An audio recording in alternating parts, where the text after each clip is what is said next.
Yes. It's like a page that on here for pagan origin of New Year's Day, plus with the New Year's celebration.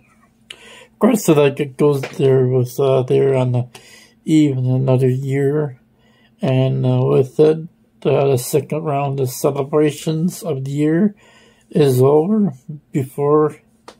You know, like, before I knew it, the origin of New Year's Day, it was like my favorite holidays, and celebrated with gusto.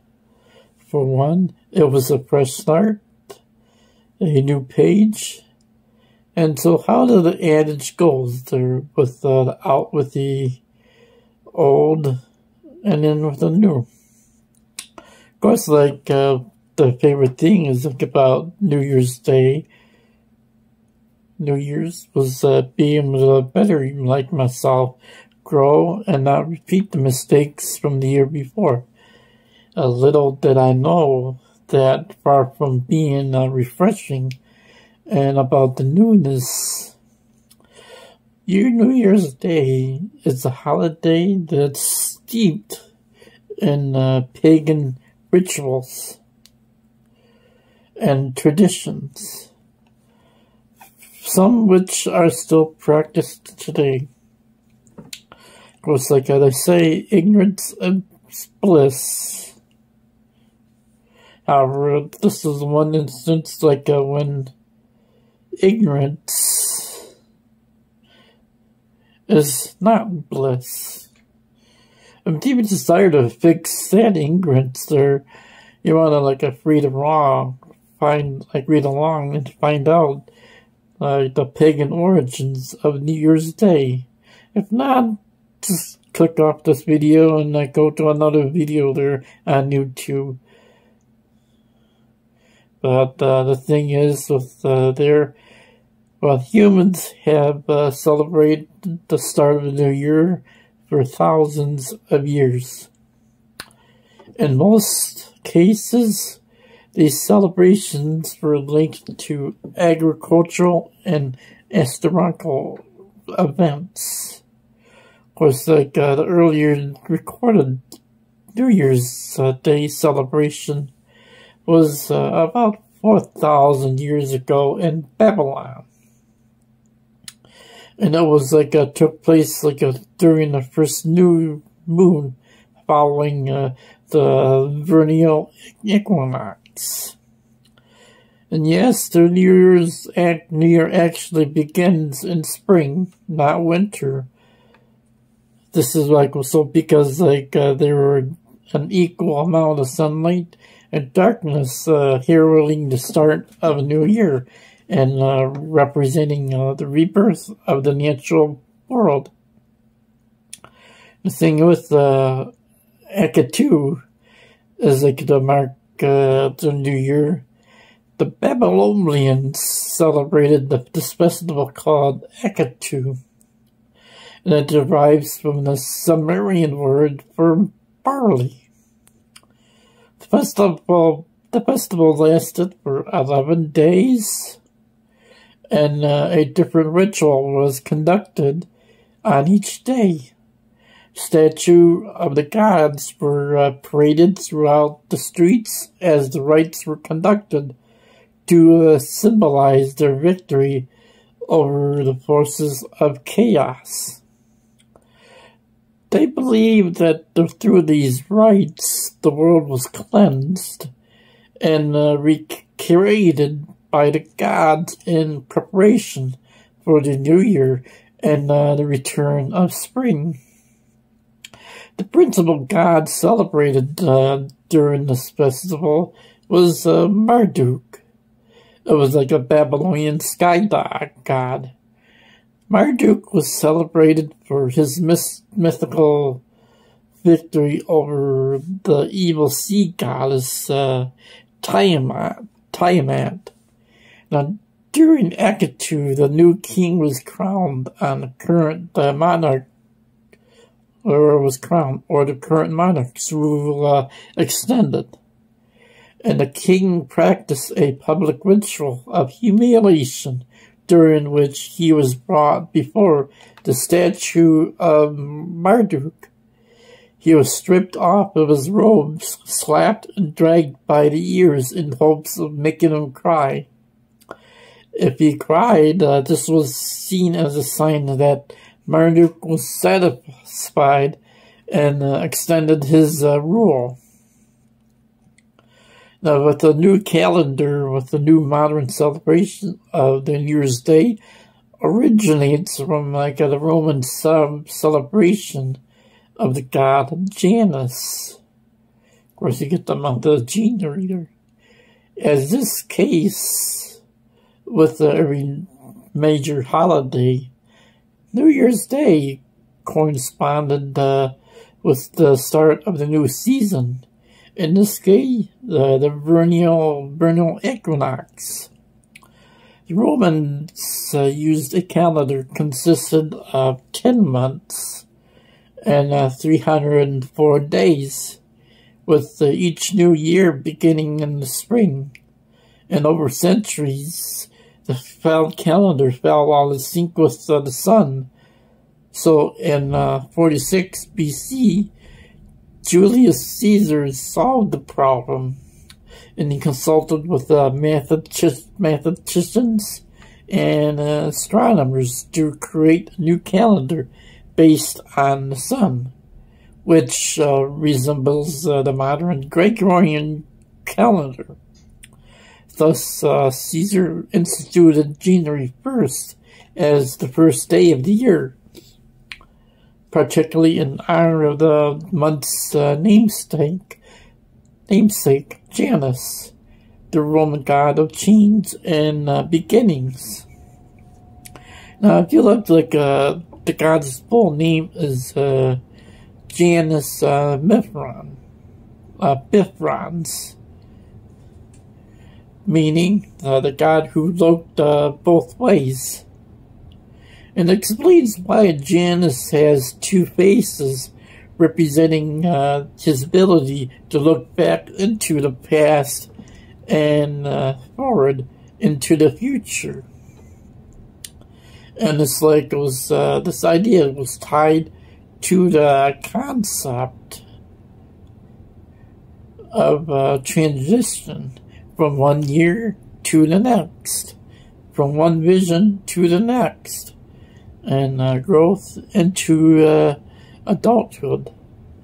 And he was also worshipped at the beginning of harvest season, planting times, marriages, births, deaths, etc. Now sometimes it's like there's a picture of Janus, star god there. Sometimes referred as Julius, like God, which means God of the gods. And Janus presided over the creation of religion, life, and other gods. For this reason, he was regarded as most important Roman god. His name was the first uttered in prayers. Before even that, Jupiter. He inaugurated seasons, of which the first of each month were considered sacred to him. The Roman temple in Rome, erected in Janus's honor, and was called Janus Germanis. Worship of Janus traditionally dates back to Romulus, and even before the founding of Rome. January 7th was the day of the festival called Agonium. Now, early Romans featured him on coins with the face clean shaven on, and then the other bearded. Now, during the Renaissance, this two-faced image would not only represented the past and the future, but also wisdom. Of course, with the Janus gates, The porter's staffs and a set of keys were symbols representing Janus because he was the gatekeeper. Now that's why the Latinized name for Janus, the anus, was derived from the meeting door. The gates of Rome, named after Janus, were opened during times of war and closed during the times of peace.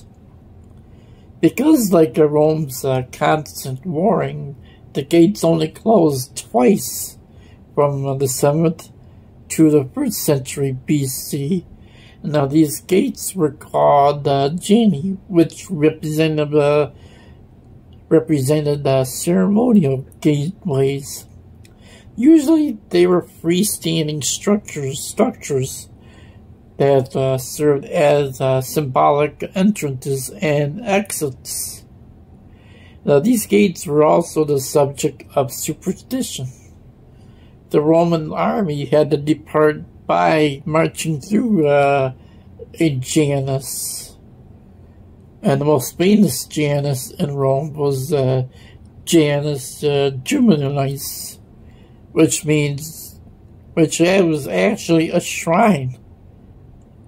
There was like a picture of the gate there in Rome. And like a 1st century Janus temple. Well, it was like Burgundy, France. Now, with the pagan traditions, Romans celebrated January 1st by offering sacrifices to Janus in hopes of gaining good fortune in the new year. They decorated their homes with laurel branches and spent the day partying. And it was common for friends and families to exchange well wishes and gift figs and honey. Gifts were exchanged because they believed the beginning of anything was an omen for the whole. Cakes were also made of spelt salt, were offered to Janus and burned at the altar. And this was not only done during the New Year's celebration, but it was also done on the 1st of each month. Kissing at the moment of transition into the next year is rooted in pagan sexual practice and superstition. Watch night services were conducted to watch out for evil spirits who were believed to roam the earth during those times. Hence comes the tradition of staying up to ring in the new year. Eating pork and black-eyed peas on New Year's Day originates from the homage to Janus. His mythological wife, Karna, goddess of human organs, was honored during her festival with the dish of fava beans and pork and bacon. The beans symbolized rebirth, and the pork swine was preferred as sacrificial meat to the gods.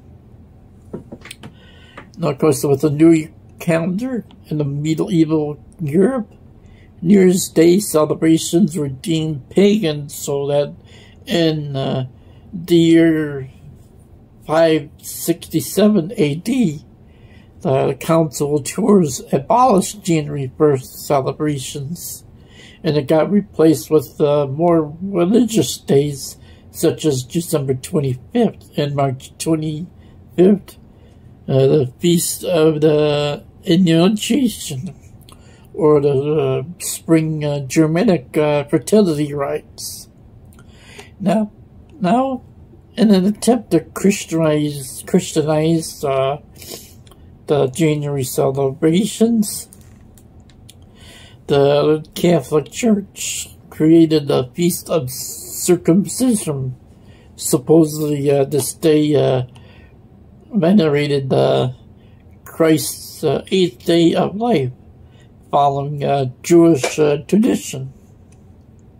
Now, in the year 1582, after the Gregorian calendar was created, of course, like it was like the Pope reestablished the January 1st as a New Year's Day celebration. Of course, in Protestant country, the Protestant countries gradually adopted the calendar, except for Britain, who did not embrace it until 1752. Before that, the Empire, along with the American colonies, still observed the New Year in March. Of course, with God's calendar, as we've seen, New Year's Day is observed on January 1st, is based on ancient pagan tradition, and most traditions practiced on this day were also pagan in origin. Because we follow a secular calendar, our society has been contaminated by paganism, right and left and right. Even the names of the week and the months come from pagan gods. So it's no surprise that all our holidays are pagan as well. But then, like, God created time, and only He has the authority to set the beginning and at the end of the year. Of course, the biblical New Year is observed during Passover. Of course, according to the Exodus chapter 12, verse 1 and 2, the New Year begins in the month of Abib, which means like March to April. And this follows the ancient tradition of observing the New Year in spring. The biblical calendar is a lunar calendar. And then even like here, where like we see God's perfect handiwork. And the science plays a role in God's calendar. And the Earth's rotation regulates the length of a day. Therefore, the lunar phases indicate the length of the month. Now, like Earth's orbit around the sun indicates the length of a year. The beginning of God's sacred calendar marked the beginning of seasonal harvests. Time is obedient to God's sovereignty, and so should we. With the final thoughts that I have urged, as I have urged in my, in the previous articles mentioned there in this series, which is the link in the description. So please do your own research. Don't take anything that I say at face value, and just read with your humility and without preconceived notions. And truth always triumphs at the end. But the decision to believe or not is only up to us. Don't allow pride to blind you. Love the Lord above your own traditions, and ask Him what to do with this information. And of course, don't ignore a conviction, and don't justify or rationalize your desire to keep celebrating these pagan holidays. But always bring these issues up to the Lord, and He will show you what you must do. So that's the only guidance you really need there for the new year and days progressing. And there, with that, this is William Zarowski reminding you to shake the money tree. If you like these videos here, subscribe there and hit the like button there, and share this video far and wide there. And check out my website, dumbexpert.com, if you're looking for ways to earn money from home.